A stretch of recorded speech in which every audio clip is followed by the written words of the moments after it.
Gentlemen, may I have your attention, please? The show starts in 10, 9, 8, 7, 6, 5, 4, 3, 2, 1, go.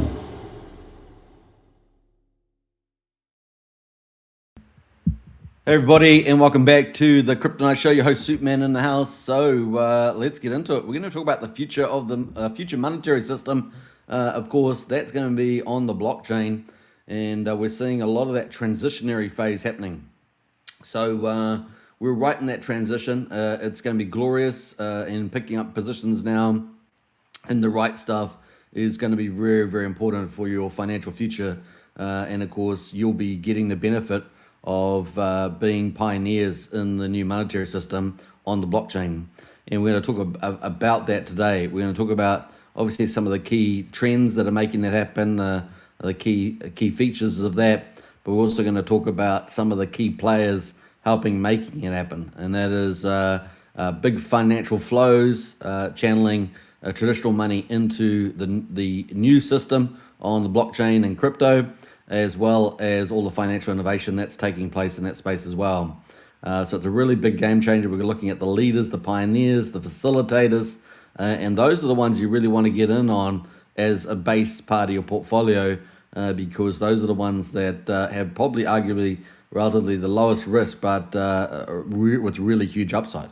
So we're going to get into all that. So we're going to be focusing on Michael Saylor from Bitcoin with his company strategy, and we're also going to be covering Ethereum with Tom Lee on Ethereum with his company Bitmine Immersion. And so the tickers for those are MSTR and BMNR respectively on the NASDAQ. So when we're talking about that, those will be tradable, of course, with X stocks, things like that. That's happening already in the innovative space with NASDAQ coming to put their X stock tokens, so you can trade stocks on platforms like Kraken, and it's going to go well beyond that, and many platforms. They're looking to expand as one of the proactive places into crypto with X stocks. So that will give them 24-hour trading, arguably, in the future, and that's kind of where they're wanting to head to at the moment. So some really powerful stuff happening. Hope you guys get a lot of insights out of this. And so we're going to get into it. We've got Eddie in the house. Hey, Eddie, good to see you. Hey. Now, don't forget, let's jump over into the X on X here. And don't forget to hit the repost button, right? So we're streaming right now. Just take a moment to hit that repost button right there, and hit the love button as well, and get in there. Even leave comments if you want to. Comments seem to be the biggest thing for the algorithm as well, but definitely hit the repost button there as well.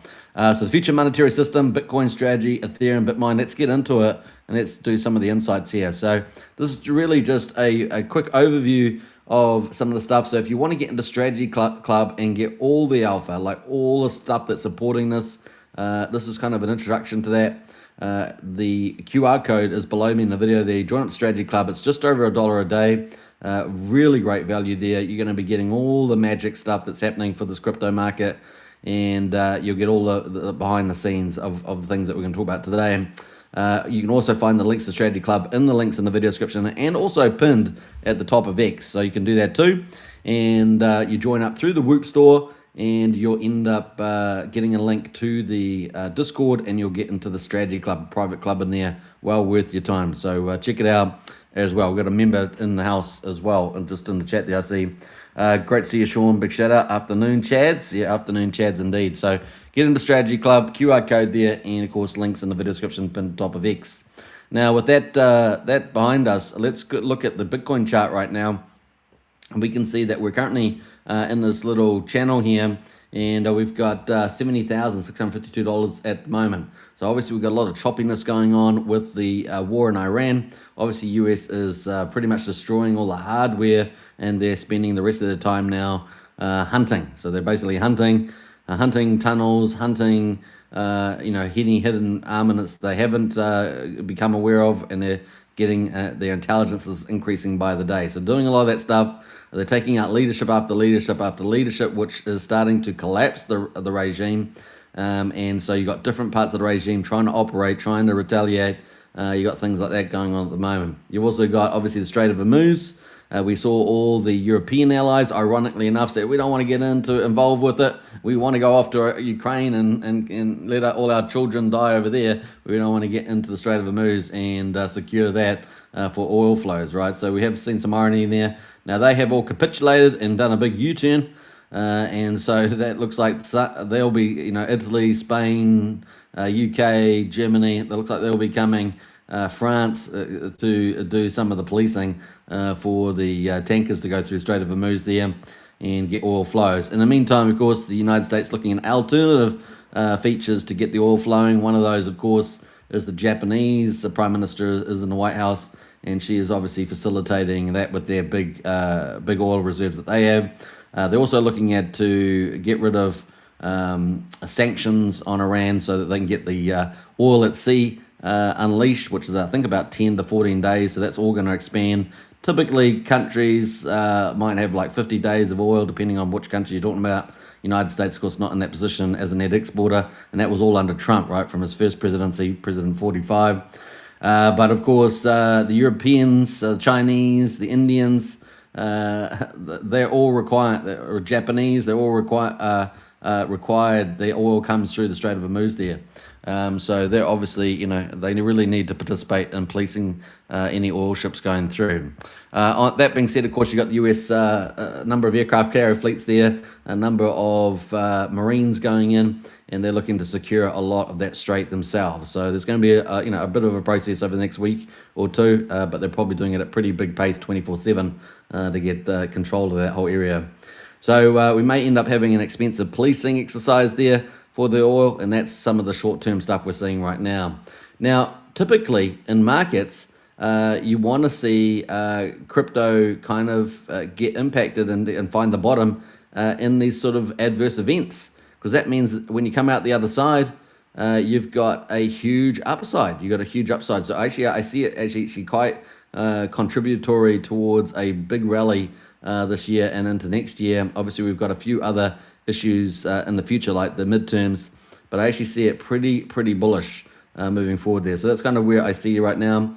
And we also see a correlation between the Magnificent Seven growth stocks, between software and, of course, crypto being a software. We see that correlation, and so we should see money flock to crypto even in the short term. So we're looking forward to that as well. So I'll make a few more comments about that as we move forward. We've got Sean in there with the up only. Nice one there, up only indeed. So we've got Bitcoin at the moment sitting below the 50-day moving average.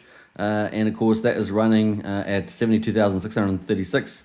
So obviously, we want to get back over that and start to move back up to the outside, right? So that's kind of the play on this. And we got the 200-day moving average sitting up here at 87,000. Obviously, that would be extremely bullish sign getting back over that, right?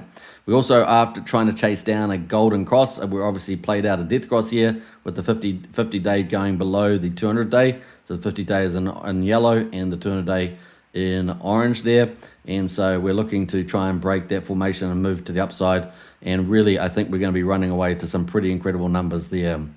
Now, the ETFs and the digital strategies, treasuries, the DATs as they call it, so ETFs and DATs, these are like first layer protocols on top of Bitcoin. These are leading the way. They are funding a lot of buy pressure into Bitcoin. Remember that 90% of the trading volume is essentially in Bitcoin and Ethereum. So that's where all the big players come in, because there's lots of money to come in and out. So you can exit and enter and exit quite easily. So that's kind of the play. But it's still small by international markets, right? So 2.5 trillion for the crypto market.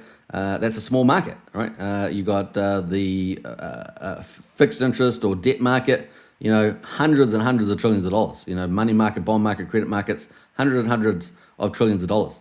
You've got the equity markets, hundreds of trillions of dollars, right? So in particular, you've got the Mag 7, I think it's about 40 trillion, pretty similar to gold, maybe 50 trillion, similar to gold market cap. And then you've got, the non-Mag 7, which is another, 40 trillion or something. So pretty big markets, all about 10x. The Mag 7, the non-Mag 7, the gold market's all about 10x maybe 15x the crypto markets right now, right? More like 15x of the crypto market. So a long way to go. But the digital asset treasuries and the ETFs are playing their role in bringing capital in. So ETFs traditionally through corporates and institutions, and of course maybe state and to some degree governments. And of course, the digital asset treasuries taking even a bigger role, right? A more active role, generally speaking, especially for the leading ones, right? The 5%, the sovereign put ones, as we call it, the strategy and Bitmine immersion, they are taking a much more active role. So we see Bitmine immersion, of course, which we're going to talk about, targeting the credit markets, and that's hundreds of trillions of dollars they can bring over into Bitcoin.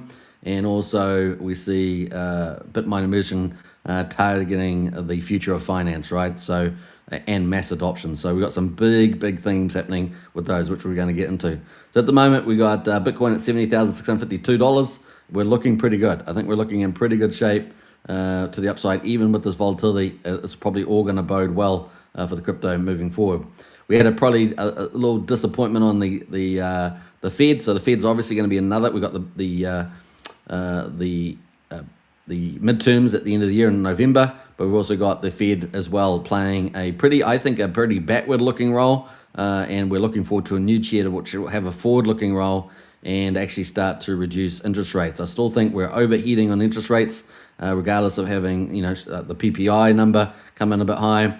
I still think that that's losing GDP, losing jobs, losing incomes by that, and of course putting in the housing market under a lot of pressure as well. So I think we still need to move the interest rates down, and we'll see how that goes by July, right? So at the moment, we've got obviously uncertainty with the oil, but I still think we're still high. It's too high priced. 3.75 compared to 3.1%. So I think we need to get at least a 50 basis points, if not 75, in there. But that looks like we won't get that till July probably, maybe even August at this stage. But with a new leader, with a new chair, maybe July is the play. So it's a bit of a shame, and it certainly will have impact on the economy. Too late Powell is going to be too late again. That's probably what's going to happen there. So that is where we've got a couple of challenges that are pretty obvious moving forward. The Fed always gets tested as well when you get a new Fed. So we've got a bit of that going as well. We might have a little correction during the year later on as well, but hopefully from a higher base, right? So that's the key. We have a correction from a higher base. It's not so bad. 20% correction, but hopefully we'll be higher than where we are today. All right, so that's some of the sort of the overviews there of where Bitcoin is. Now, some of the big themes here, of course, of Bitcoin has been a digital store of value. Well, obviously we saw that under pressure with the war. Obviously gets priced down, and then as the war sort of moves through after a couple of weeks, we see it start to rally up higher, which we kind of see there in the chart starting to move. So I think we're going to be pretty fine there. And of course, when risk on comes and surety about digital currencies, and the US is looking strong, that's the key part, right? The US is looking strong, net export of oil, not really too affected by these things, not affected so much by Ukraine, not affected so much by the Strait of Hormuz, but affected from security point of view, from the Iranian leadership having nuclear bombs, right? We're all affected by that. It's a false sense of security when you got prosperity going on and you got terrorists with nuclear bombs, right? So it's better to deal with the issue as tough as it is now, and it's long overdue, decades overdue to deal with it and get that done. So we've got a safe environment that we can actually be prosperous and enjoy, right? That's the idea. And it's a good move. Now the Europeans and others, they're all fools and idiots. We know all the stuff they're doing is pretty destructive, so they're never going to deal with the issues in fact they basically embrace these crazy nut jobs. We're having a problem with that everywhere in the West right now. So we got $70,652 right now at the Bitcoin. So I think we're really not too far away from the 50-day at 72. We've got another 2100. We've already tested that already. So I think next time it's going to be up and away. I think we're getting pretty close to that, pretty close to the bottom any time now. So that is Bitcoin. Now, obviously, Bitcoin still looking to be this digital store of value, but actually, I think there's a new narrative that's really supporting it, and we're going to get into that. Before we do get into the next narrative supporting Bitcoin, let's get into the the flows that are coming in. So one of the main vehicles for corporates with money coming into Bitcoin. Remember, 90% of liquidity is coming into Bitcoin and Ethereum, so really dominate that compared to the rest of crypto. The market cap's still very small, 2.5 trillion overall for crypto, and so therefore still has some limitations on the big players of traditional markets to come in. It feels silly saying that, but the other markets are hundreds of trillions of dollars worth, right? And they got much bigger plays going on. So it is something we will see hopefully re-rated, and we've got to get a lot of liquidity into the system. And of course, Michael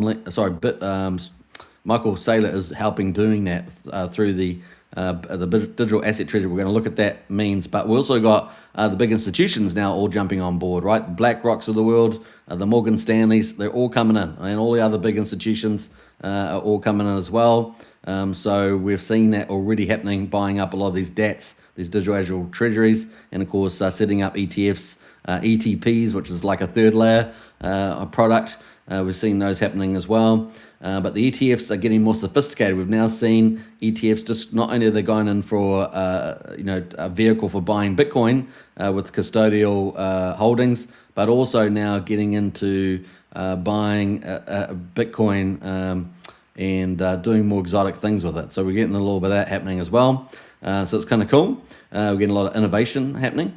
So that's kind of where we are right now. We can see actually on the flows that we actually had a pretty good run recently, and we've had a lot of green candles coming in to a Bitcoin. You can see that we've had obviously a few red days with the volatility we've got at the moment, but actually we're getting some pretty good numbers, and that's nothing compared to the historic highs of getting billion-dollar days, right? You can see some of these green candles here, billion-dollar days coming in, but I suggest to you that that's probably going to increase. Albeit you might see money's always going to flow relative to your risk and your goals to the most profitable vehicle, right? So ETFs, I'm expecting these to continue to blow up, to continue to move. They will fit the risk profile, tools and other things that certain institutions can use to invest in Bitcoin. And we're expecting something like 30% of a lot of the institutions to be using Bitcoin by maybe the end of this year even. At 29% is a number I've seen. So we're expecting a big ramp. Now, I've always said that's going to take 3 to 5 years at least to get up and going, because you've got to change, company constitutions, investment management, or risk taking, all that sort of stuff. You got to convince the executives, the boards, and all those sort of things. It does take a bit of time. It's not just all happening this year. It does take several years to do. And I think it's still looking pretty promising. And that's being advanced, right, by the White House backing crypto last year.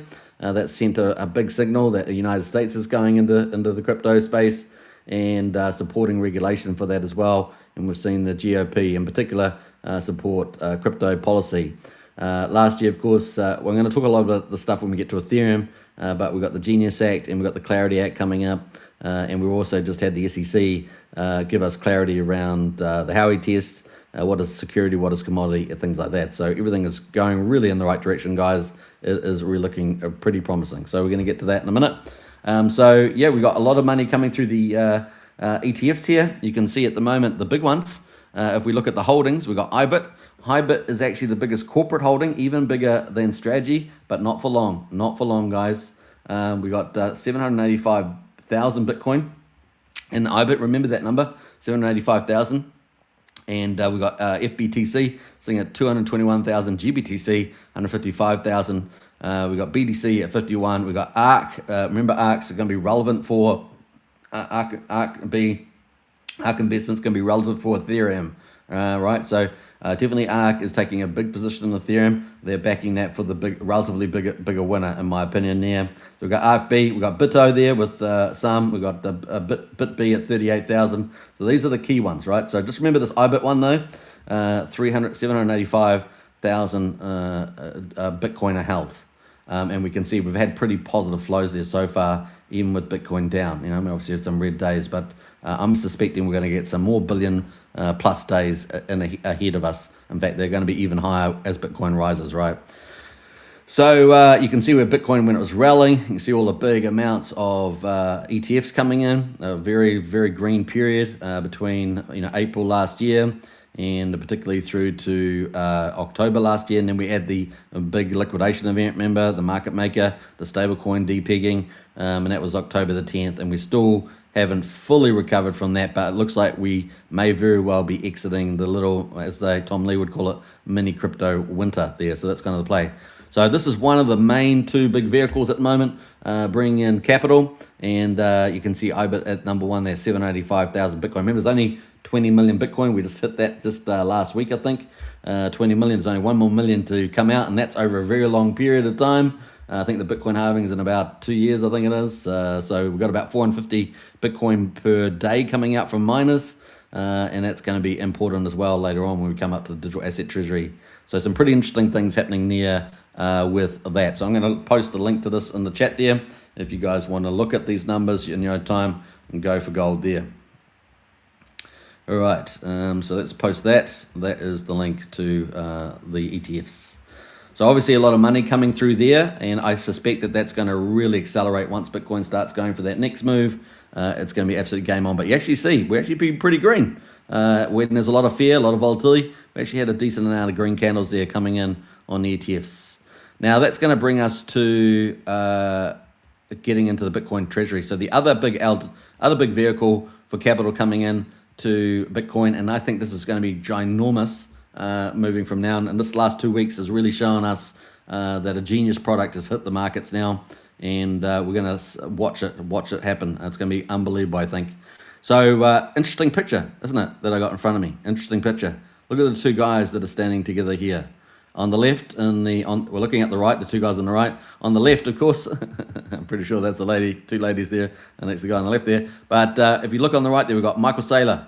He is, the founder of Strategy there. He is the one which is running the Strategy Digital Asset Treasury, and he is the one that's innovating with his team, of course, around products to basically transfer value from the traditional credit markets, finance markets, the debt markets, talking about money markets, bond markets, private credit, which can be a bit risky, markets, those hundreds of trillions of dollars there, and get that moving out of those low yield opportunities. So between money market and bond market, you're probably looking at 2 to 4, maybe 5%. With the private credit, you're probably looking up to 8.5%. But you've got a lot of risk with that as well, with private ones, and issues around liquidity, illiquid markets. And so you've got that sort of offering. So let's say 4 or 5% at best. And now you've got Michael Saylor offering products that are competing that are 2 to 3 times that rate. And so as money will follow, generally speaking, the incentive. And of course, that incentive is going to drive capital all the way from traditional markets, from the debt market. So forget the ETFs, which are doing a lot of institutions and corporates, maybe states and governments. Now we've gotten a vehicle that's actually targeting the debt market. So a different market altogether, essentially. Yes, you have some commonalities in the institutions and corporates using those, but actually we're targeting the debt markets in particular. And now he's vampiring that and bringing that over. And what we've seen over the last a couple of weeks, has been absolutely impressive. And we're going to talk about that. So pretty big deal. So we've got, on one hand, we've got Michael Saylor there on the left, leading the digital asset treasury, vampiring the credit markets, but offering them value, right? Offering them value, and all collateralized against Bitcoin, right? All collateralized against Bitcoin. Now on the right there, we've got Tom Lee. Tom Lee, of course, coming in lately, I guess you'd call it, but he's been around crypto for a long time. He's obviously come out of, I think originally out of telecom wireless. He was an analyst all the way back, I think in the late 90s. And he's earned his stripes, from 2010 onwards, doing both equities and crypto, and becoming one of the few crossover gurus between these two markets, right? The emerging crypto market and blockchain, and of course the traditional markets with stocks and bonds and debt and things. So he's a pretty, I wouldn't say unique, but pretty special group of people that have been able to do that. And of course, he's delivered to his clients, 100 to 1 returns, more returns there, and changed the lives of many of his clients. And some people say he may be the best retail strategist in the world, right? So for investments. So he is in the play right now, and he's been listening. He's been watching Michael Saylor. He's been obviously had a lot of chat discussions, and these two guys now are looking like they're going to lead the transformation of the monetary system on the blockchain. So these two are particularly going to be particularly influential moving forward, and probably maybe half a dozen people are going to be leading. And when I say leadership, visually leading and coordinating this revolution. You're probably going to have people, still people doing the technical work, like Vitalik on the chain and his teams. That are developing quant resistance and all sorts of things. You can still have all of those people, but actually the people that people will follow the money, and these guys are the money guys, right? They're not only the money guys, but they're actually the guys that are doing the deals. They're doing the deals, and they're making things happen. So Michael Saylor on the credit market, debt market, and Tom Lee there on the new finance market. So including equities, all the other big things that we talk about, which we'll get to in a minute. So just really good to put some pictures, some faces to the guys that are leading this, and it's going to be transformational. So these guys are visionary. They are pulling together all their knowledge, all the client feedback, all that stuff. They're going to help the traditional markets come over to crypto. They're going to accelerate the education, bring them over. Of course, all you guys know about crypto. You've been in it for ages, probably. These guys here are helping a lot of the trade guys. The guys in the corporate that are just stuck in the old age, help bring them over. They want to come over, but they just need a bit of help there. And so I think this is where we're going to get a lot of stuff from these guys. So those are the two guys to really be watching there. All right, so let's jump over to the digital asset treasuries. We kind of covered where Bitcoin is at the moment, kind of covered some of the main themes happening. We've got obviously covered the ETFs when the money flows through there, but now we've got the Bitcoin treasuries, and they're not all created equal, right? Not all created equal. So at the top here, we've got Michael's strategy. They are holding 761,000 Bitcoin. Now remember, I showed you the IBIT ETF, exchange traded fund. That was 781,000. So you see the difference at the moment. It's only about 20,000 Bitcoin. That could be gone. That lead by the ETF could be gone in probably another 2-3 weeks. So keep a lookout for that. Strategy is probably about to eclipse the ETF there. So we'll keep a lookout. Obviously, there's if there's a lot of flows come through the ETF, it might take another week or two, but that's kind of the time frame. Let's say 3 to 4 weeks tops, and I think we might see strategy surpass that. We obviously got other ETFs in around that are pretty well known. The Mara Holdings, they got 53,000, but see how much smaller they are than Strategy. Strategy is just the one to rule them all. The sovereign put, they're heading towards that 5%, the 1 million Bitcoin. That's the play. We got 21 Capital out there too, with 43,000. We got MetaPlanet, 35,000. Now MetaPlanet's going to definitely be one to watch. Because they are going to try and copycat some of the products from Strategy, targeting the credit markets, particularly in Japan as well. That one's going to be pretty interesting. They've done a lot of raising, a lot of very clever stuff recently in the last week. MetaPlanet is one to watch as well. So that's going to be pretty interesting. So we've got other ones here. Obviously, Bitcoin's dad treasury there, 30,000, etc. Bullish, 24,000, etc. So we're going to come back down to Strive here. So Strive is becoming a pretty interesting treasury. They've got just announced some more purchases for their Bitcoin reserve. Now they're much smaller, 13,600, but they seem to be doing what they say. They're accumulating Bitcoin, and they're also using the private credit products, or at least the credit products coming out of Strategy, these preferred stocks that we're going to talk about in a minute.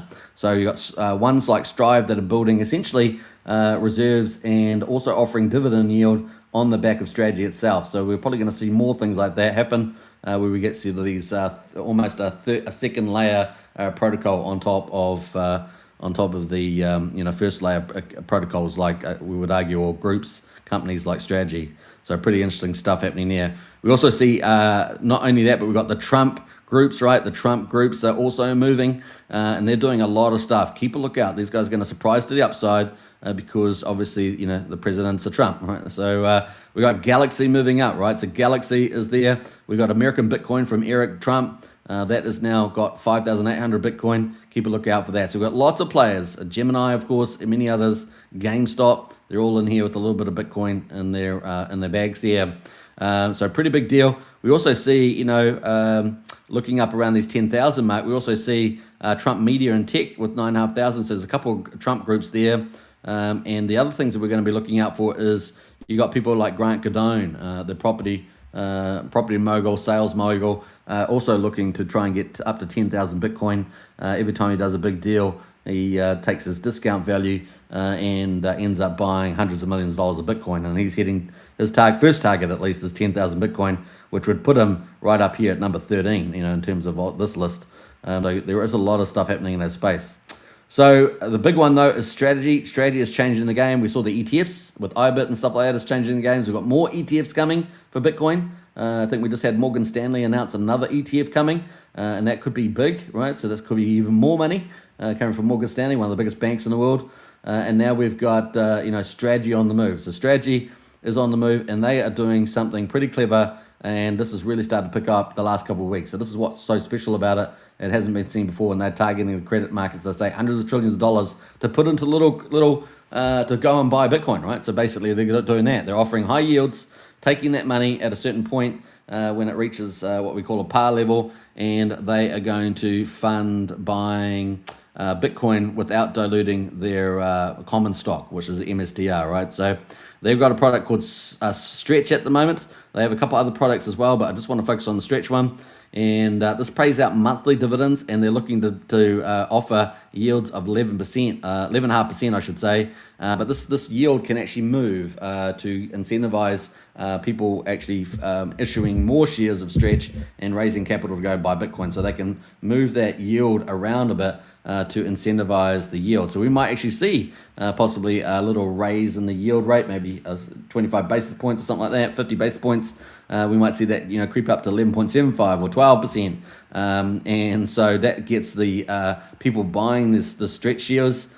And at the moment, there's a 51 cent discount below the $100 par. So once it gets to $100 and or higher, that's when new shares are issued, and that's when new capital is raised. If it's below $100, there's no new shares issued, right? There's no capital being raised. There's no buying of Bitcoin with that capital.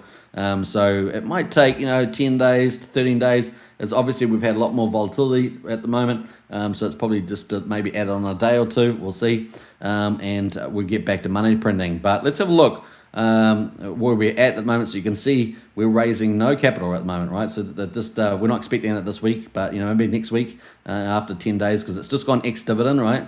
Went ex-dividend. And so it's been a couple of days now, and so we're waiting for that flow on to happen. So maybe in 10 days, maybe less, a week, we might see that hit up to $100. Once it starts doing that, it starts, new shares are issued, and they keep the price down at $100. That's basically the idea. And people are holding these Stretch are getting 11.5% yield, and it's paid monthly, right? So pretty powerful stuff. The cutoff date is the 15th, so generally after the 14th that will cut off, and that's how it's funding. But basically, this is a revolutionary product, right? This is revolutionary because you're offering 11.5% versus the bond market might be 4%. So why would a big, conservative fund invest to get 4% when they can come and get 11.5%? It's just madness, right? Madness. And of course, the power compounding as well. You can double your money in what, 5 years, 4 years, or 3 years, 5 years, I think, something about 5 or 6 years. And so it's a game changer, absolute game changer. We've only just really seen this beast wake up in the last month, and it's looks like it could generate an incredible amount of money. And all that money from the bond markets, the traditional money markets, going into buying Bitcoin, it's a game changer. It also means that you don't necessarily have to issue as much common stock or MSTR to raise capital, because that's the normal way that they've been raising capital to some degree, and that buys Bitcoin. But it's also, it's also a little dilutive, right? Or at least not as accretive. And so this, by buying it through the bond market, raising capital that way, you're not diluting, the amount of Bitcoin in the treasury per se. You still have to pay the dividend but you're getting all that capital appreciation, and you're just paying part of that capital appreciation essentially back out as dividends. So you got to build up a little cash pile to pay out, but that's kind of the mechanism there, and it's a fraction of what is potentially to be raised. If Bitcoin's going to grow at 25 to 40% a year, then offering 11% is not so bad, right? So that's kind of the play there. It's a pretty clever product, and we could see it absolutely, utterly vampire the traditional markets. There's certainly a big percentage of it, and an increasing rate over time as people become aware and more comfortable with it. We're going to see a lot of innovation there. We're also seeing a lot of innovation around second and third level products built on top of this that are going out, raising capital and buying it and offering exotic variations of this money market deal. So if you're in retirement, or if you're a retirement company, this could be a game changer for you, right? And if you're an insurance company, it could be a game changer for you, right? You put a bit of this in your insurance thing, lowers the premium and the risk. It's quite truly transformative. You can see it starts to get applied to a lot of traditional businesses. It's basically changing the business model all together. And of course, this is part of the changing of the monetary system that we're talking about. People say, how can you just change the monetary system? We've got the Federal Reserve. Well, you're still going to have the Federal Reserve and all that, but you're actually going to bring a lot of the markets, traditional markets, from a money market, bond market, but a lot of that capital is going to shift over to the blockchain and digital. So you're kind of shifting a big chunk of the the applications in that money system over the blockchain. You're still going to have the Fed and the monetary supply going through the Fed, right? But what we're also seeing is that whole system, that whole Fed system, is going to be backed up by, of course, what? Stable coins, right? The future of stable coins is going to be digital, and that's where we got the Genius Act last time. And so the stable coin there is going to help prop up the US dollar, right? Because it's all backed, collateralized by US dollar treasuries, repos, and things like that, cash on hand. And so that is transformative, right? So you can see how the money supply itself is also going to get moved over, not just the applications like money market, bond markets that people will go to use that money and get yield on. So it's truly transformative. And that's the future of money, right? And it's going to get better from here because we've got a lot more to talk about, to unveil in this. So pretty exciting stuff. And so this is probably going to start ticking away next week. We'll probably cover it when it starts ATM. So ATM means at the market. And so once this gets above the strike price, or stretch price, as we say, not strike price, but stretch price of $100, that's the par value. That's when it starts minting money. In other words, raising shares, raising capital, typically from money market, bond market, private market participants, right? And they're learning about it. It's only brand new. This is what I'm saying. They're already raising an insane amount of money. 1.1 billion was the last money they raised before it went ex-dividend, and they bought a ton of Bitcoin. Remember, so 2 weeks ago, I think it was 18,000. Last week it was 23,000 Bitcoin, and of course they raised a few common stock there as well. But they completely, between those 2 weeks, they switched from issuing common stock to just funding it through this credit product, which is a preferred stock, right? So it is a game changer. Now, obviously, you can pick up these vehicles, Stretch, MSTR through brokerage. So if you've got brokers, you can pick them up through there. They're obviously listed on the NASDAQ at the moment. In the future, of course, you'll be able to do it. In some cases, you can do it with X stocks on Kraken. I think you can pick some of these up. I'm not sure the liquidity and how that settles, but you can definitely do it on some of the platforms like that. And of course, there are second layer protocols, third layer protocols that are offering products like ETPs and things.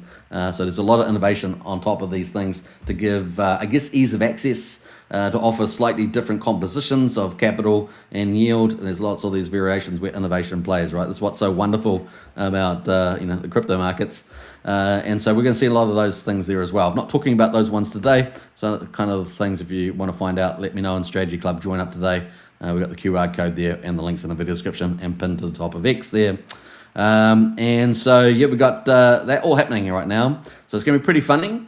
And of course, that's going to buy tons and tons of Bitcoin and add it to the treasury there, right? So the BTC 760 needs to get to 780 to bypass the top ETF, IBIT, and both of those are vehicles for money coming in. But actually, the digital assets treasury there with the Stretch product is really vampying the transferring the value from the bond market. And so Bitcoin is taking over the money market, the bond market, and the private credit market. That's essentially what's going to be happening here. It's a big deal. Hundreds of trillions of dollars. So our tiny little 2.5 trillion market is going to suddenly start getting funded and increase in liquidity through the traditional markets coming into these products. See how it works? So all that money, $100 trillion, comes in, buy this vehicle, and then it buys Bitcoin, and Bitcoin liquidity gets bigger, the price gets bigger, and bigger players can come in and out of Bitcoin through the ETFs and everything else like that directly if they want to hold their own custodial, and it just balloons from there. It is just a glorious thing. So, and it's all going to happen pretty quick. Is the expectation. So we're going to watch the next round, of course, for Stretch once it gets to $100. Obviously, there's been more volatility in the last day or two, but it was getting pretty close to $100 just the other day. So we're going to watch that, and in fact, we might actually have a chart of that. Let me see whether we've got the chart, the one I'm after here. The Stretch price here. I'm not sure if we've got it on that one, but you can see some of the other products here as well. We're not going to talk about that, but it is pretty awesome. So they've got other products here. Now SATA, you see SATA here, that's kind of 2 weeks apart. So you've got two products here kind of offering a monthly yield, but the SATA one, they're not really printing up there. Most of the value coming in from Stretch at the moment. But we will see combinations of SATA there and Stretch being used together to give you income every 2 weeks rather than every month kind of thing. I think that's what's going to end up happening there. Now, something else that's really important, there's a thing called a Sharpe ratio. It's kind of the risk to return, and this is unheard of, right? That Stretch would get to 3 is unheard of. I think that's the first time ever, and then it spiked up all the way up to over 5. So that is just amazing, amazing, breaking records already. Breaking all the theoretical maximums of traditional businesses with a Sharpe ratio like that. So pretty insane stuff going on there. Let's see here. I'm just trying to. You can also see the price and dividend here. So you got the price of the Stretch product. You can see it was $100, and then it goes ex dividend, and it goes down about 50 cents. And then it sort of climbs its way back to 100. Once it gets over 100, then new shares are issued, capital is raised, and it goes and buys Bitcoin, and the Bitcoin goes and puts in the treasury. And of course, the common stock MSTR gets the benefit from that accretive Bitcoin. And of course, last year, I can't remember the percentage, but it was it 70% last year increase in Bitcoin accretion. Holding MSTR is a pretty cool leverage, right? It's got a 1.2 premium at the moment in the market. Might end up being 2, 3, 4, 5 premium to Bitcoin in the future. Maybe 9 or 10. We'll see how it goes as Bitcoin runs away eventually. And of course, this is funding that runaway. Pretty powerful stuff. What else should we say about that? Let me have a look here. We've also got the dividend rate. See how they've been climbing the dividend rate? So since the September there, they started rising it 10%. And that's kind of when it launched last year, September, I think. And they just started ratcheting it up. Look at that. All the way, 10%, 11%. And now we're at 11.5%. And we might see another step ladder given this volatility. And that will help ratchet it up again as well. So keep a lookout for that. It is going to be potentially the genius gameplay there as well. And I wouldn't be surprised if we get a bit more innovation in the space as well from strategy to fund buying Bitcoin up. And what does we say about this? Well, going back to the Bitcoin chart, we now got this big entity strategy buying 23,000, I think, with Bitcoin, 18,000. So if it does this, 2 out of every weeks, and then maybe it starts doing it every week, maybe the Stretch price goes back to $100, in the first week, not having to wait 10 days. Then we could, instead of just having 2 weeks of massive ATM funding, we get 3-4 weeks, just constant, apart from the ex-dividend perhaps. And of course subject to market volatility, but it's massive. This is massive. Helps setting a structural floor as strategy buys more and more of the Bitcoin supply. And remember, it bought something I think close to 9 times the amount of Bitcoin that was mined from miners. So miners are becoming almost irrelevant, and now it's only the sellers in the market, the existing people selling in the market, that are more relevant. And of course, when we hit $126,000 Bitcoin, we had a lot of OGs sell there. I think people pretty much accept a lot of edges sell there. They were obviously made huge returns, and we've come all the way back down. I think we touched 60K or something. Now we're back up, fighting for 70, 72K at the moment in Bitcoin.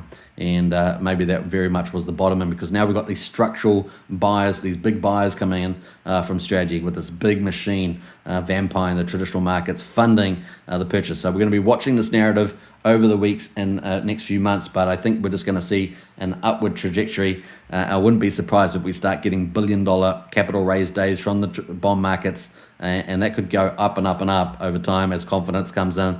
buying up Bitcoin. And then, of course, that Bitcoin's not going to hit the market. It's going to be sitting in the treasury. And so, by the time that we could see Strategy accumulate a million Bitcoin, which is their target. Remember, they're at 760 right now. We could see them with this current run rate, get a million probably by the end of this year, if not earlier. So we're going to keep a lookout for that. And it's exciting stuff. And what will Bitcoin price be when they get there? They've got 240,000 Bitcoin. You got these ETFs, a new ETF from Morgan Stanley coming. You got lots of other products coming in to buy up Bitcoin. You've got this Meta Planet about to duplicate strategies and target Japan out of Florida. You got Strive accumulating more Bitcoin as they can, offering a second layer opportunity for yield. So you got lots of different things. You got the Trumps here buying up more with American Bitcoin. You got obviously the traditional ones like Galaxy buying Bitcoin. You've got the Cardanos of the world buying up Bitcoin. So it is just game on, guys. It is just game on. So I feel like it's just incredible. So the monetary system is changing. It's pretty awesome. The bond market is coming over to the old Bitcoin, and exciting times. All right, so that's kind of the play there. Now on the downside, we'll talk about downside quickly. Bitcoin would have to get something like $8,000 and stay at 8,000 for about 4 years before Strategy had to rethink, their strategy here, maybe re-equitize it, and that chance is extremely low. So I really that's probably just covering the downside argument because this itself is self-fulfilling, pushing it up to the upside, and that's what's so special about it. So that's kind of the play there, and let's jump over to the MSTR price.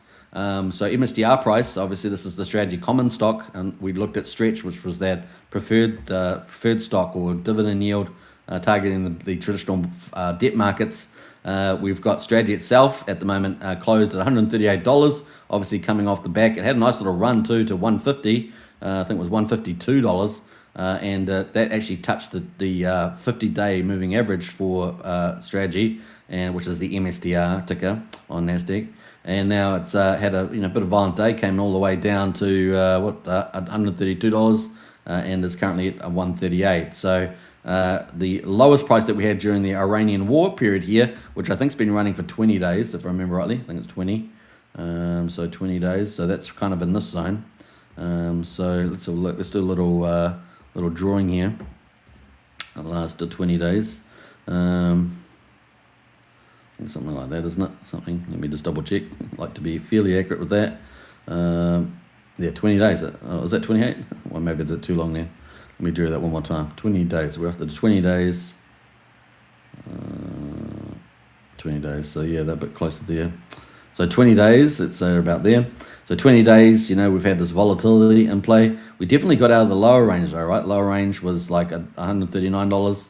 We did flick down here for 1 day, probably at the big, well earlier. I'm not sure what caused that exactly, but $104. So there is volatility to be had, right? So you got to be able to absorb that. That's why you have these stretch products where you earn a yield, and they're so popular because you strip out the volatility and you offer people high yield, taking some of the capital appreciation out of the Bitcoin price financially, right? So that's the idea. But here, of course, you get the upside with volatility. You get the big upside, and as we said, the stretch product and other products, the ETFs and other products, Strive and Planet are all going to help buy up more Bitcoin. Obviously, you got lots of other people buying Bitcoin around the world. You got, I think Kazakhstan Central Bank was talking about that as well. You got lots of people buying up Bitcoin, and so slowly and surely you're going to start structurally lifting the floor price as well. So we're at 138, and we peaked out there. So keep a look out there. We've still got this kind of, I think, generally upward momentum because we're still kind of outside the channel. We tested it, but kind of closed to the top of that area. So keep a look out for MSTR. We've got one more day left of the week, of course. Friday's trading, which will be starting in about less than 8 hours, about 7.5 hours from now. So you can keep a look out for that, the last trading day, see where it goes. So that's pretty cool from Strategy. So I think that's a big game changer. Hopefully that's summarized that pretty quickly. So basically, the preferred stock products offered by Michael Saylor, basically vampiring the hundreds of $1 trillion of debt markets and bringing that capital in because they're offering 2-3 times the yield. and all backed, over collateralized from Bitcoin itself, the store of value, and that's the magic. That's the magic. So it's just early days. This is the last 3 weeks, let's say, that's really taken off. We're going to watch that moving forward, but I suggest to you it's probably just going to start running away, and it's going to help put a structural floor on the old Bitcoin. Like I say, last announcement they had was it? I think it was about 8 times or 9 times the amount of Bitcoin that was mined. So it's completely game changer there to the upside. So that's kind of the play, and we're probably going to let's get a lot of second party ones building on top of that. So that's the bond market, new monetary system, bond market coming over, right? That's the capital pumping up both the liquidity and the price of Bitcoin. Gonna be good. So that's the first one. The second one, of course, digital asset treasury is leading in a different way. In fact, a much broader way, and arguably from a lower base. So pretty exciting. Now we've still got obviously the money's being raised a little different here. We've got obviously BMNR is the ticker here. Tom Lee is the guy leading it. We showed you in the photo earlier. Tom Lee is doing some pretty amazing things. He's extremely well connected. A lot of people follow him. He's proven himself. A lot of people become rich through him. He's been obviously covering stocks and been obviously on TV a lot, CNBC and all that. He's one of their main contributors, and of course also he is the chief investment officer, I think, for Fundstrat. He's also launched his own ETFs with the granny ETFs, which is I think it's about $2-3 billion under management, and then of course he's set up, taken the leadership and gone all in on Bitmine immersion, and he picked up the chairmanship I think June last year. Did the first capital raise, which I think was something like 150 or 250 million dollars. Can't remember which exact number, but somewhere in that ballpark. Launched 28th of June, and then started buying Ethereum prolifically, kind of following the Michael Saylor strategy, because there was a wide open territory there for that. Now we'd already seen, Game Shack, I think it was, for SBET already start buying before, but then he came in with Bitmine immersion, and man, they've bought so much Ethereum, it's insane. They have bought over 3.75% of all Ethereum since July last year. So you're looking at 8 months. They have gone to from zero to 3.75%. Now Bitmine immersion used to be an old Bitmine, and they've still got about 192 Bitcoin, but they're actually now the number one digital asset treasury, and it's pretty insane, right? So looking at this, looking at the price at the moment, we've got 21.41 for the price of Ethereum. We obviously, broke out of this little dip here, and we got all the way down to 2,100. This is on the hourly charts there, so we're going to actually move to the daily. Actually, it's a too short a time frame. But we're down here at the bottom here. We ended up getting down to a low of 1742, which is just below Tom DeMark, the famous timing guru. He said, I think 1790, so just below that. We kind of retested it for a second time, which he did suggest would happen, and that was feedback from Tom Lee, who's got him one of the two clients for Tom DeMark, and they got to 1800, and since that time we have been capped out around about 2100, and of course we broached that. We climbed over the 50-day moving average, and we went all the way up to almost 2400 there. And we've come back down, obviously, on oil issues and the Strait of Hormuz and things like that, gas plants being hit, that sort of stuff to pull us down. And so we had all that drama play out, red candles, and now we're sitting at 2141, still looking pretty good actually. But we want to get over the 22 mark. 2200 mark is the 50-day. We want to get back over there, so we'll look to see whether we can climb over that over this weekend. Like I say, we do have the trend that crypto is kind of like software. And growth stocks typically do well with high oil prices, and so hopefully we'll see this lift up in price on the back of that. That's kind of what we're expecting. That is the Tom Lee interpretation of what's happening. It makes a lot of sense. So we got some pretty key marks there, 2200, and also that idea that we will rally even with high oil prices there. And of course we know that we've got oil prices around 95 to 105, $106, let's say, at the moment. But like I say, we have seen all the European countries now reverse their position, and looks like they'll probably send some ships to do some policing of oil containers going through. We're also seeing alternative routes through Saudi Arabia's pipeline and other setups being happening. More production coming from reserves, both through I think OPEC or something like that, I think it was, and also obviously Japanese and others that have large reserves. So those are all playing out too. So we're at 21.40 at the moment with the price.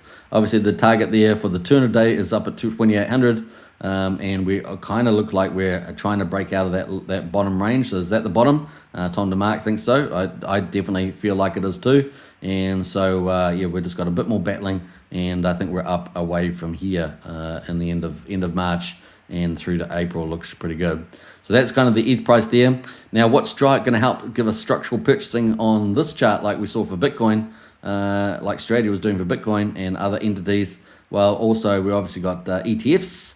We recently saw, now we can have even better ETFs on Ethereum. Why is that? Because recently we had a BlackRock launch their ETFB, which basically is not just buying ETH for corporates and institutions, but actually buying ETH and staking the ETH and earning a yield, which is even better.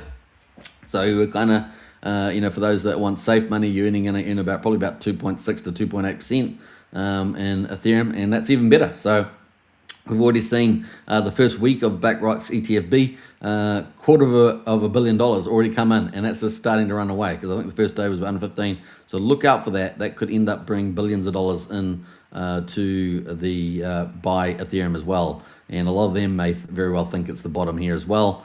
And so a game on. They also know that the digital asset treasury under Bitmine is also buying up all the ETH, and they know that they've got a big plan for Ethereum and the new monetary system. So it really is game on, guys, really is. And of course, these guys get on the phone with each other and have lots of chats, believe you me. So that's kind of the play there. So we got 21.38 at the moment. So we got ETFs, obviously, but we got the digital asset treasuries, and I want to talk about that. So, the ETFs are going to be buying all this stuff up, and because this is where all the mega themes are happening, right? Well, the mega themes, stablecoins, the Genius Act last year, massive.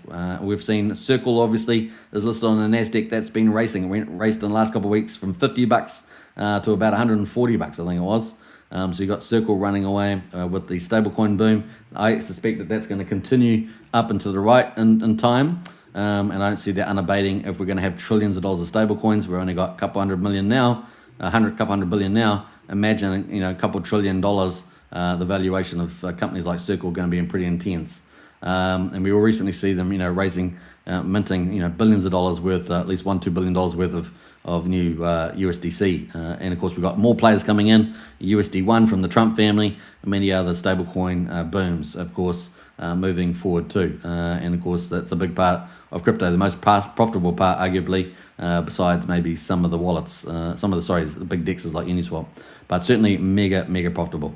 So we've got all that playing out at the moment, and we're sitting here with Ethereum, just waiting for these big trends to play out, and they're playing out in real time. So we've got stablecoin boom happening. We've got tokenization, RWA, happening as well. So we're getting all these companies bringing over. We had big companies just announced now that are big, billion-dollar AUM managers. They are announcing that they're buying hundreds. They're tokenizing hundreds of millions of dollars. That's what they do, is they just do $100 million. They get used to it. They firm up the product, the security, the safety, the confidence, and then they come in all in. Then they go all in, and that all happens within a year, essentially. So they just do a couple in a month or two, make sure it's all working well, and then they get confidence for their clients, and then they just ratchet it all the way up. And before you know it, you've taken all that TradeFi stuff's being tokenized over on the blockchain, in particular, of course, Ethereum there being the chosen one. Now, there also is stuff happening on Solana and other chains, but Ethereum really is the chosen one because it's been a robust chain, right? A robust chain that just keeps going. So that's pretty huge. We got big announcements today on that. And so the big financial firms are coming in and tokenizing, and that's going to be massive, right? We're going to be seeing big things happen in that space. We covered a video on that about a week ago. You can go check that out on tokenization. So we've got the stablecoins, we've got the Genius Act there. The Genius Act has to be regulations out by July and will be enacted by January 27. So that whole thing is going to play out for the years ahead, and it's going to be a massive re-rate of crypto just on that. We got the tokenization RWA. That's going to be massive. We've got a lot of companies flooding in, the financial companies flooding in, the BlackRocks, the Morgan Stanleys, all coming in, doing debt products, equity products, financial products, all sorts of things coming in. And that's just beginning, really ratcheting up there. We covered that the other day in a video, so you can go check all that stuff. We obviously got AI and agentic AI coming into crypto. That's happening really, really fast. So that's going to be huge. And that's going to be massive, massive money. We've got the creative market coming in. That's going to be massive money and adoption for Ethereum. It really is going to be play. And of course, AI agents can't have tax IDs and people, but they can be take a wallet. They can have a crypto wallet and they'll do payments to payments. We're already seeing that happening between AI agents. So all that stuff is going to blow up. It's going to be absolutely huge, and all adoption and value for the Ethereum blockchain. Obviously, there'll be some other winners out there too. So that's all happening around the space. So there's some pretty big mega themes there. Obviously, there's many other niches out there. When I say niches, big markets like real estate, tokenizing real estate and things like that. Those are all huge, hundreds of trillions of dollar markets and big opportunities in that space. So all that stuff is bringing value and adoption to the chain, and also the new monetary system built on that. So pretty big deal. So we're going to have equity market, debt markets also coming there, finance as well. But the vision gets bigger, right? So those are some of the big themes, but the vision is actually bigger than all those as well. Bringing all those together, obviously, is huge. But Tom Lee is taking a leadership role in all that. So let's see where Bitmine immersion is at the moment. So we've got the list here of strategic ETH reserves. These are the DATs, or digital asset treasuries. And we see that Bitmine immersion is the leader there, BMNR, 4.6 million Ethereum. They're targeting 6,034,000, I think it is, Ethereum. It's 5% of the total supply of Ethereum. Remember that 30.5%, I think it's closing on 31% of Ethereum is also staked in the validators, earning yield. And about 3 million of this 4.6 million ETH is currently being staked by Bitmine immersion. But I suggest to you they're going to stake it all very shortly because they're about to launch their own staking platform called Maven. And that is going to be not just Ethereum, but multi-chain. And that's also going to be earning them a top yield on the chain. So keep a lookout for that. Probably, I don't know, 2.8, 2.9%, something like that. And that's going to end up earning them, potentially $350 million a year, which is a huge amount of money with no debt and virtually no expenses. I think their team's about 7 or 9 people in their team, so that's about it. So it's game on there. We've also got SBET, Sharplink. They're doing a lot of innovation in the DeFi space. So they're doing their own thing, but they're not going to be the leader in the thing, right? So Bitmine's going to be a leader. Sharplink's going to offer some very important DeFi space products to TradeFi markets, and so they're going to play a role there. But that's kind of where we're landing there at the moment. Then we've got Ether Machine not doing so much at the moment, the Ethereum Foundation and all the rest, right? So we do have a number over 100,000, Golem, Mantle, Coinbase, a bit digital, all over 100,000 ETH. But we're not expecting too much from these. A lot of them haven't really done too much. The other thing, of course, we may see is Bitmine immersion may do some buying. They might buy out some of these other digital asset treasuries. That's one way of getting to their 6 million. They may also just continue to do other OTC deals and of course buy on market as well, right, to hit that 6 million. Now 6 million is 5%. Theoretically, Tom has indicated that they could go to 10 to 12% and not impact the chain too adversely.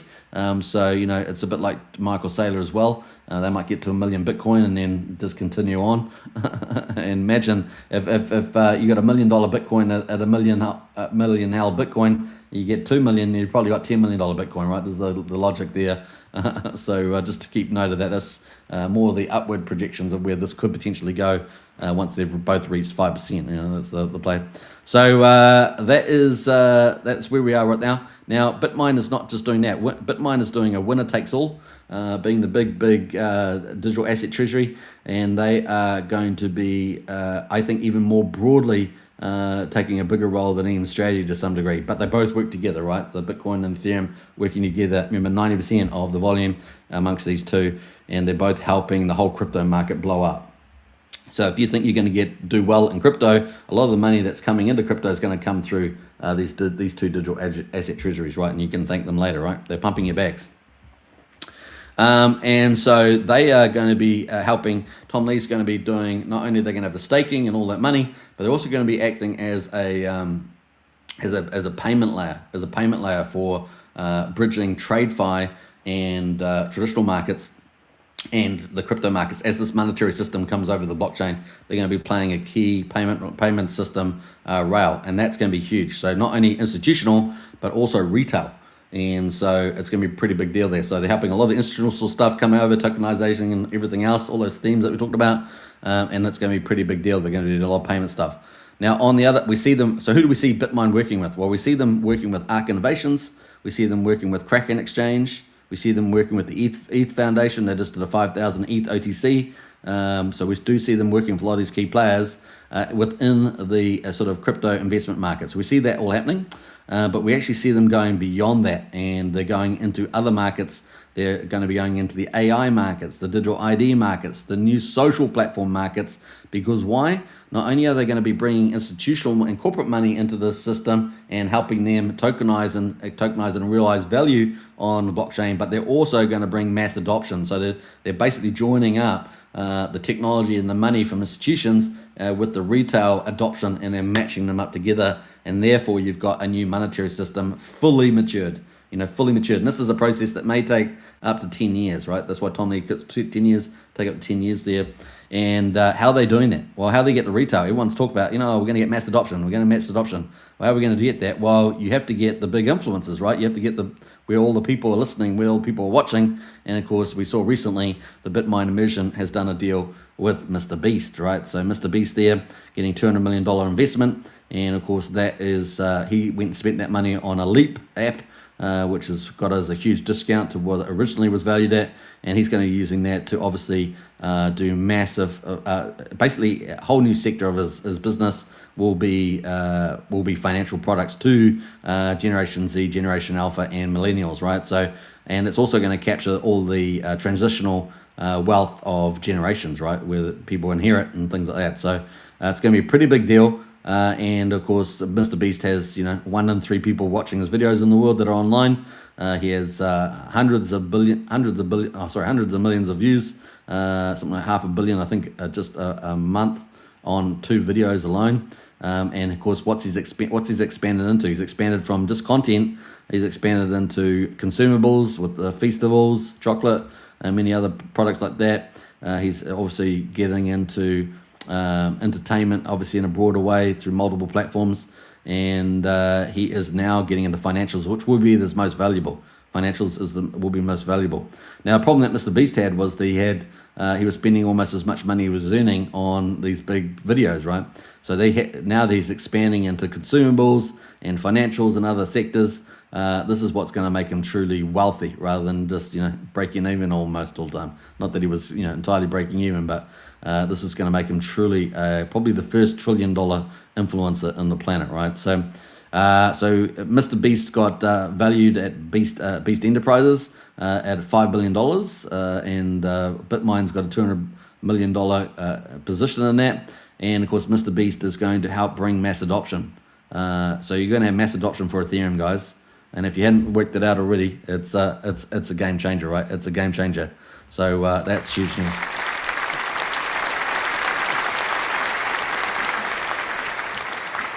So it's exciting stuff. We got Diamond Hand in the house there, the hardest working man in New Zealand. I appreciate that. Thank you very much. Not in New Zealand at the moment, but yeah, definitely one of the last Kiwis alive, that's for sure.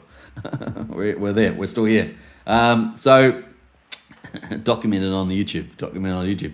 But so we got that happening. So we got a big thing happening. You see how we got the institutions coming over. He's going to be bringing them over, showing them how it's done, providing them opportunity as payment rails built on the top of the digital asset treasury and its huge asset value and money. As ETH goes up, of course, Bitmine will explode in value. It's currently worth about $11 billion. It will just go to 20 billion, 30 billion, 40 billion as ETH goes up at a premium. So there's a thing called an MNAV, and we will probably get 2x, 3x, 4x. So you're getting a leverage on Ethereum itself, plus it's earning all that ETH, right? But it's going beyond that. It's going to be setting up payments layer for Ethereum. It's going to be setting up mass adoption. Finally, the holy grail, mass adoption. So you're getting a 2-for-1, institutions and retail. And that retail is going to be going beyond just financial products, so apps, financial services. And we saw them recently, go from 500 million shares to 50 billion. That could be for a share split, right? Because if Ethereum gets really valuable, 12, 20, 60K, then Bitmine's going to go from $500 to $1,000 to $1,500. and you want to split that up a little bit, you can do share splits to make that a cheaper price. $10 again, just by issuing more shares to the existing holders.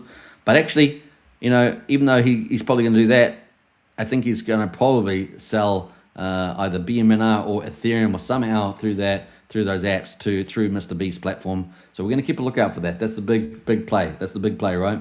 And that would be huge amount of demand coming in through those apps, those financial apps, which I have, budgeting and financial management and all the other things with it, coming through those products, probably directly into Ethereum. So that's what we're looking at. And of course, the DAO will play a key role in setting up that payment platform. So that is the road to mass adoption, and hundreds of millions of people, hundreds and hundreds of million people in those generations are getting to really pick up crypto without having to know everything about a wallet, right? It's all done for them through that. People, a lot of people, they don't want to get into DeFi. They don't want to learn all the tricks and all the things you have to do. They don't want to run their own, security.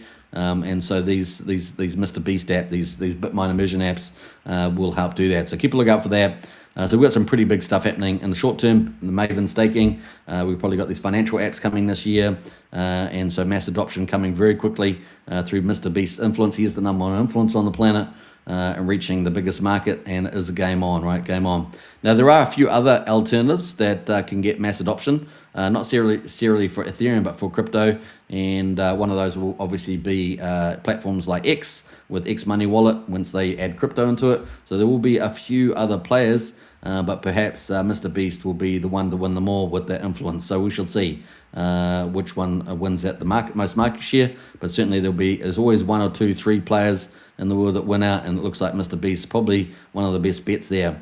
Now, something's gone even further from Tom Lee, right? So Tom Lee has also started to invest in companies called 8Co and Orbs, and this also includes Sam Altman and his WorldCoin technology, which is digital ID through scanning your eye. I mean, we're not big fans of that in DeFi because we always know that can be used against you with tracking everything else once that got all that information. But this is the technology that they're taking forward. So they're matching this digital ID, this real person as they call it. And of course, Sam Altman does have some pretty dodgy backtrack records as well. So he's got, I don't want to get into all that, but if you know too much about that. But putting him aside, you got the technology, and this is a big play where Tom Lee is coordinating these things and getting investment as well as positioning.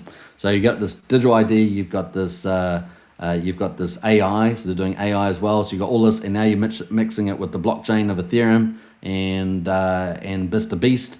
And of course, recently, even today, Tom Lee was reiterating that Mr. Beast and Sam Altman have been introduced, and they're going to be doing a deal together. So you're going to have now that WorldCoin getting mass adoption through Mr. Beast, and of course that would include Ethereum, arguably as the blockchain layer there. And of course, Sam Altman there through Orbs, looking to do a new social media platform, social community platform, all in the base of all this technology, right, with digital AI, crypto, and of course AI, and with the ID, so that you got real world representation there. Now, obviously, all these things can be used for bad things, and that's a different topic. But if we look at the positive side of this, it's a one big community with crypto, arguably with Ethereum as a settlement layer, and mass adoption, right? So this is all the stuff's being built on top of Ethereum, and it's going to be playing out over the next year or two, and probably we'll get a lot of announcements this year alone on that. So pretty big deal there. On top of that, if you thought there wasn't more, there's more. There's probably a lot more than I'm going to say, but on top of that, they've also got OpenAI. Orbs also has an investment in that as well, not just WorldCoin, along with Bitmine, but also has the only corporate access to pre-ICOs for the OpenAI, which so if you add Mr. Beast, which will like the IPO as well, ICO there within the next sort of 18 months, arguably, and then you take OpenAI, well, these are some of the biggest ones on the planet, to IPO as well, and you've got all this investment via Bitmine and 8Co and Orbs. Then you've got two of the biggest potential IPOs coming up, and both of them probably going to have $1 trillion plus valuation. And so you're going to have Mr. Beast get there, go from $5 billion to $1 trillion very quickly. You guys have seen it before, and you're going to have OpenAI go to $1 trillion plus launch. And these are all leverage plays on addition to everything else that Bitmine's doing. So you can see the big picture is truly almighty, truly almighty. So I hope you guys are excited about where things are going. It is a pretty big deal there. So, this is no ordinary digital asset treasury.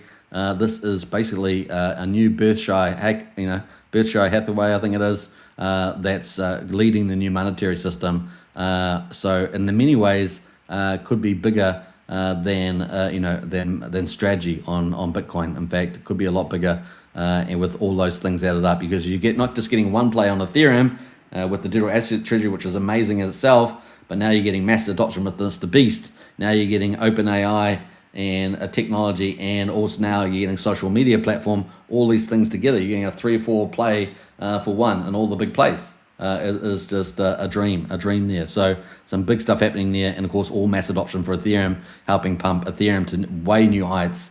So you got Tom Lee there talking about potential payment rails up around $60,000 Ethereum. Obviously Ethereum does even better than that in the future. Then you could see it doing some bigger numbers, per Ethereum, 300-400k, etc. There's other scenarios out there, but certainly if we take the network valuation 60k, that could be flippening near at a 25% ratio to Bitcoin. If Bitcoin's $1 million, for example, well, not $1 million, but if it gets to its all-time high ratio, about 9%, that gets us to I think about $60,000. So versus Bitcoin, which would mean Bitcoin's much higher there, 800k or something. So that's pretty awesome. We got Hex Down Under with the big hearts. Good to see Hex Down Under. Big shout out. And so that's some of the big stuff there. I hope you guys enjoyed that. That's the strategy. So we've got a lot of stuff happening at the moment. We've got Bitmine immersion there sitting at $21.14. So you're actually kind of buying it in the low range. Obviously, you have to do your own due diligence on that. But actually, it is volatile, but the upside could be absolutely ginormous, right? So we talked about potentially, we get to $12,000 Bitcoin. We could see, $500 BMNR. That's excluding all those other plays that I talked about, the Mr. Beast and the OpenAI and the Orbs and, all that sort of stuff there. WorldCoin. This is just the treasury there with the ETH price as a leverage. And if we get an MNAV that goes to 2 or more, you're getting 2 times. Instead of buy Ethereum for $2,000, you're going to get $4,000 value, right? That's kind of the idea there as a share. But obviously, it's at the bottom of the range, so we can keep a look out for that. Did peak out all the way out at the beginning, back here in what month was that? In June when it was launching, July here when it launched. Got all the way up to $157 a share. How about that? So keep a look out for that. It's come down, but this is if this is arguably the bottom for Ethereum, then the only way is up, right, as a leverage play. We're going to keep a look out for the MNAV with all these bullish plays. You can see the MNAV probably going to have a pretty healthy premium and off the way there. So keep a look out for that. BMNR going to be the talk of the town there. Pretty cool. So we do have a little video here too. I think we can play it, so hopefully it will play. This is from Tom Lee today, actually, today. It's a little blurred, but you can hear the words. Tom Lee says Ethereum would get 62. That would be a network re-rate for Ethereum. And that excludes a lot of these other plays in some ways, in some regards. But we'll see. Let's stick it out. Quarter the price of Bitcoin. And we shaded this line here that we think Bitcoin can get to 250,000, which values Ethereum at somewhere between 12,000 to 22,000 if it gets to its 2021 ratio, or even 62,000 if we get to Ethereum priced as a payment rail. Quarter the price of Bitcoin. And we shaded this line here that we think... All right, so you can sort of see some of the indications, some of the upward value just on the treasury alone. But man, this is a game changer. This is arguably, if all these things take place and they are in process of happening, and you can see the big vision, the big chess moves are being made by Michael Saylor and Tom Lee to vampire the debt markets and the equity markets, but actually add a lot of extra value that's not even there yet in social media, AI, and mass adoption. So there's a lot of stuff, as well as obviously all the institutional stuff, which is still early in the early days. So it's going to be truly fantastic, and Ethereum there being a key player. So what would you expect to happen? We'd expect, let's start heading convergence to the gold market cap, go from 2.5 trillion to 40 trillion, and well beyond that potentially, as the new monetary system picks up with stablecoins, everything else. We're expecting Scott Bessent said, $4 trillion by 2030 as game on from there. So the only really big thing left to go is there's two things actually, but the first big one is the Clarity Act. That's going to be another boom because that gives formal regulations, but we just had the SEC give clarity around security and commodities. But that'd be the final seal of approval. There would be the Clarity Act, and it does look like the increasing chart's been up and down since September last year. It was supposed to be done already 2 or 3 times, but it does look very promising for April with a backstop of possibly 21st of May. So pretty exciting. It looks like we might be getting a compromise deal there between the banks and the yield battle, and so that's promising too. So that's also another bullish thing specific. The other thing we might see this year is also the White House. You talk about acquiring Bitcoin and altcoins, so keep a look out for that too. That's something that would be an additional thing that would really drive hyper value, and the markets move very quickly. You guys know this, but we're in new territory. We're in a monetary system being taken over by the blockchain. Bitcoin, Ethereum will dominate. Some other chains will do well, like Solana, like Chainlink for around information. They'll be a bit late possibly in the move, but certainly these two chains looking very, very promising. Ripple, of course, is the XRP with the banks. So we've got payment systems, particularly on XRP and Solana, possibly doing quite well there. But stablecoins, tokenization, and the rest of it all on Ethereum, and of course the store of value there, and bond offerings, vampiring there on the Bitcoin, and vampiring all that value from TradeFi, all coming over to the blockchain. It's going to be glorious, guys. Hope you guys enjoyed this overview. If you want to get more insights, of course, join our strategy club. The QR code there is just below there, and of course if you want to join in the video description, you can hit that too, and also pin to the top of X. We've got that also, so you can scroll up there and go through the Whoop store. Only just over $1 a day to join up and get all the info as it's passing through. So lots of updates all day, every day. So there we go, lots of cool stuff there. Wookie says Tom Lee. Yeah, Tom Lee, a name that you should know well because he's helping to pump all your bags. Now, of course, this will also help pump all the other chains, including Pulse Chain. And of course the Magic Cup, right, all that ETH money from the sacrifice, that 171,000 ETH, let alone maybe all the other stuff from the AA lobbies and everything else, are all going to get pumped into massive high values. Go from 650 mil to billions of dollars, and imagine just shaving a bit of that off to pump Pulse Chain. OMG. So lots of upside there for the old Ethereum there. All right, so I hope you guys enjoyed the show. And now in 20 minutes, see you in Strategy Club. Links, like I say, in the QR code in the video description and pin to X there. Catch you then. Take care, everybody, and bye for now.